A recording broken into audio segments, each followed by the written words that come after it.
I've been using 8 Sleep systems for over 2 years now, starting with the Pod 3, and I recently upgraded to the Pod 5 core. And here's my honest assessment of the latest generation, what's genuinely improved, what stayed the same, and whether the new features deliver on their promises.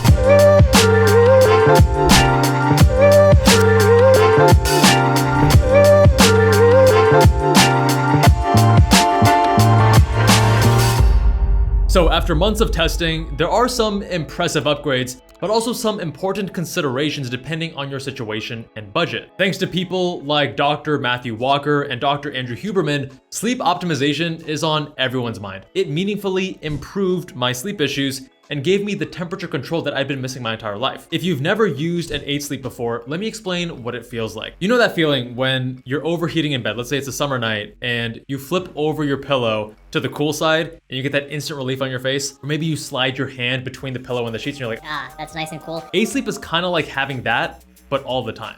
And you don't have to flip the pillow or move to find a cool spot. The entire bed is just going to maintain that perfect temperature. But despite loving the Pod 3, there were real frustrations that made me want to upgrade. The biggest issue was how painfully long it took to reach your desired temperature. And normally this wouldn't be a big issue because if your bedtime is set to 10:30 p.m., it'll start cooling your bed about 60 minutes before. But what if you're really exhausted that day and you get into bed well ahead of your bedtime? Or maybe you were traveling and forgot to set your return date properly, you returned from your trip one day early, and now your bed isn't on and it's not at your desired temperature.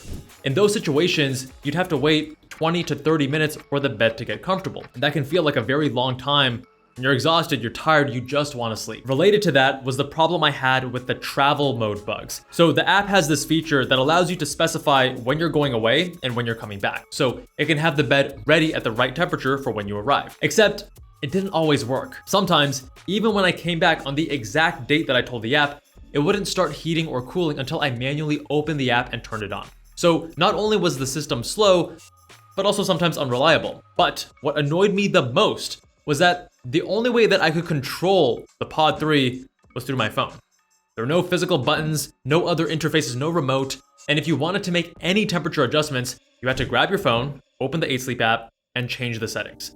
And it's the exact opposite of what most of us are trying to do when we're trying to wind down for sleep. We don't want to stare at another screen, especially the most distracting and addictive one. Next thing you know, you're checking your messages and 20 minutes have passed and now you're more stimulated and you can't sleep. Going on to the Pod 5, what is actually new in Pod 5? Let's start with the configurations, and there are 3 of them. So the core model, priced at $2,849, is essentially an enhanced version of the basic setup, featuring improved sensors, enhanced AI, and physical controls. Then there's also a plus version at a little bit over $4,000 that adds a hydro-powered blanket for full body temperature coverage. And finally, the Ultra comes in just under $5,900, and it's the complete system, including an adjustable base with zero gravity positioning and also integrated speakers.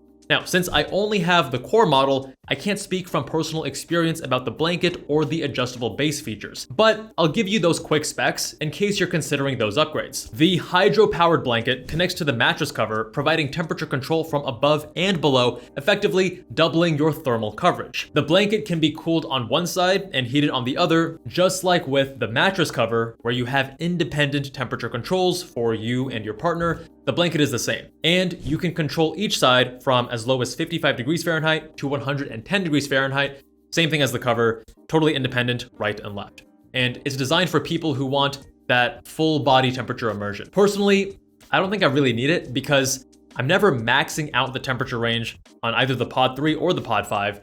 And the Pod 5 also runs a little bit cooler than my Pod 3 did, meaning that I don't have to set the temperature quite as low. It can be a little bit higher on the Pod 5 compared to my Pod 3 to still get my desired temperature. In other words, if I have the same setting on my Pod 5 that I did on my Pod 3, I feel too cold. But I think the blanket would be great for those people who significantly overheat and they still feel too warm even with the coldest setting. Personally, I would more be worried that it might overcool me since I sometimes wake up cold already. Now, the adjustable base has this zero gravity positioning, and it essentially just means that your upper body is slightly elevated and then your legs as well. And the reason they do this is that it reduces the pressure on your lower back. It's a feature I also have on my Tempur-Pedic motorized base, but I never really use it. I only used it at the beginning when I was like reading books and such. But what I think is cooler is that The base has automatic snoring detection. When it detects that you're snoring, it will gently raise your head. It also has integrated speakers for sleep sounds and meditations, which I think is awesome because that's something that I do regularly with my iPhone. I do a meditation to get ready for sleep, helps calm the mind, slow things down. So while the base does sound promising, since I already have my Tempur-Pedic motorized base, which I already paid a hefty sum for, and I also use my phone for my meditations, and that's working for me, I decided it wasn't worth the added cost. Now, I might test the blanket in the future, so if you want to see that, then make sure you subscribe. And if you're interested in trying 8 Sleep, either upgrading your system or trying it out for the first time, I have an exclusive discount just for my viewers right here, as well as linked below. Now, what did I love most about the upgrade? The Pod 5 Core fixes pretty much every complaint that I had about the Pod 3. The biggest thing, of course, being the physical controls. The physical controls that were introduced in Pod 4 continue to be one of the most useful features with Pod 5. And this is the biggest improvement in my mind because it reduces the friction of making micro adjustments once you get into bed. Now, each side of the pod cover has these 3 physical buttons. You have a plus button to increase the temperature, a minus button to decrease it, and then a middle button that can be mapped to either control your alarms or your base elevation if you have the motorized base. So coming from the Pod 3, where I had to grab my phone every single time I wanted to make any adjustment, this feels like a major quality of life improvement. There's no more fumbling with my phone at 2 a.m. trying to make these small temperature changes. Now I just reach down and tap. And now if you want, you can remove your phone from the bedroom, practice that good sleep hygiene, whereas previously it would have been shackled to your nightstand for this one feature. So the buttons are well positioned, they're right on the side, they're easy to find by feel underneath your bed sheets, and they're not gonna disrupt your sleep. And the cool thing is they'll even vibrate to provide some haptic feedback so that you know your adjustment has gone through. It's one of those features that immediately feels obvious once you have it. It's so simple, right? But it's something that should have existed from the very beginning because it makes such a practical difference in daily use. Although now that I think about it, I wonder how many people just hop into bed and never have to touch their temperature. For me, most nights, I find myself having to make some tweaks depending on, my activity level of the day, if I'm sleeping with my partner or not because she works night shift, things like that. Next up, let's talk about sleep tracking. The sleep tracking and the AI automation have also noticeably improved. So the Pod 5 rarely thinks I'm asleep when I'm actually lying awake reading, which happened pretty regularly with my Pod 3. The HRV, or heart rate variability tracking, also seems more consistent, and the AI is making smarter automatic adjustments based on my sleep patterns and my stress levels. The temperature changes are also dramatically faster. Pod 5 also heats and cools to your desired temperature within just a couple of minutes instead of the Pod 3's 20 to 30 minutes. So if I wake up too warm or too cold, just tap it and boom, the adjustment happens almost immediately. But I have noticed that with the Pod 5, it is running a bit cooler than Pod 3. So with the same temperature settings that I used from before, I would initially wake up in the middle of the night feeling cold and then have to adjust it to a warmer setting. So if you do upgrade, you may find yourself needing to adjust your set points throughout the night, a little bit up if you're anything like me. Now, let's move on to the things that I did not like. 8 Sleep has moved to a 3-tier subscription model, and it's pretty aggressive. Standard is $17 per month, and it gets you basic temperature control, sleep tracking, and the vibration alarm.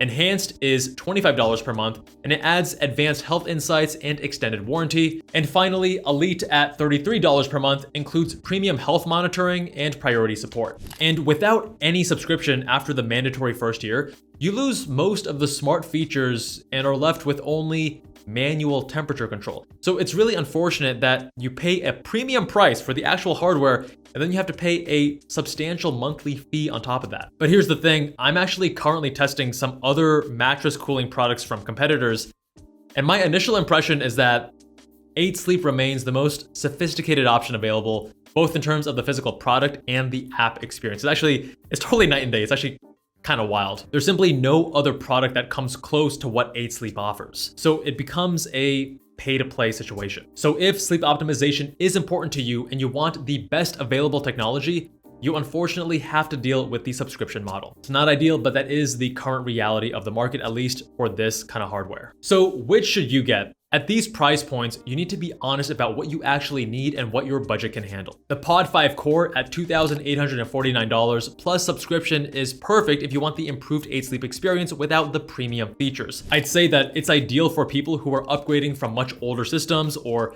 first-time 8 Sleep buyers who want to start with the enhanced version, or anyone who primarily cares about better temperature control and physical buttons. The Pod 5 Plus at $4,099 adds the blanket if you're someone who overheats even at the coldest setting, or if you want that full body temperature immersion experience. And the Pod 5 Ultra is at $5,198. And it's the complete system with an adjustable bass and speakers. This is for people who want every available feature. They have specific needs like snoring or back pressure issues, or they simply want the most advanced sleep technology available and they have the budget for it. Now the question is, should you upgrade if you have a Pod 3 or a Pod 4 and it's already working for your needs? The improvements in Pod 5, they are meaningful, but they're not revolutionary enough to justify the upgrade cost if you're satisfied with what you have. But if you're irritated by things like having to use your phone to adjust the temperature and such, then yeah, the Pod 5 is probably worth it. And frankly, if you are budget conscious and you would find that spending $3,000 to $6,000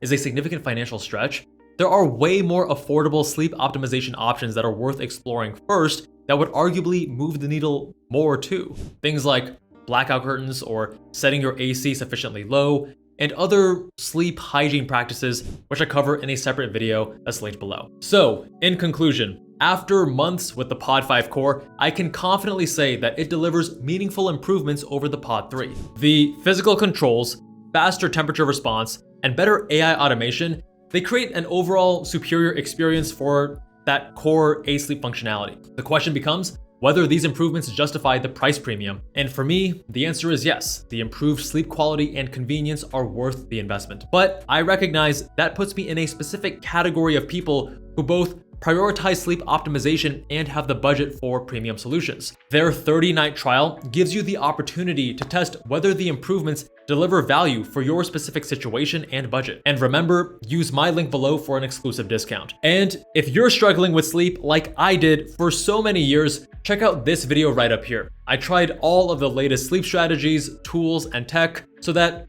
you don't have to.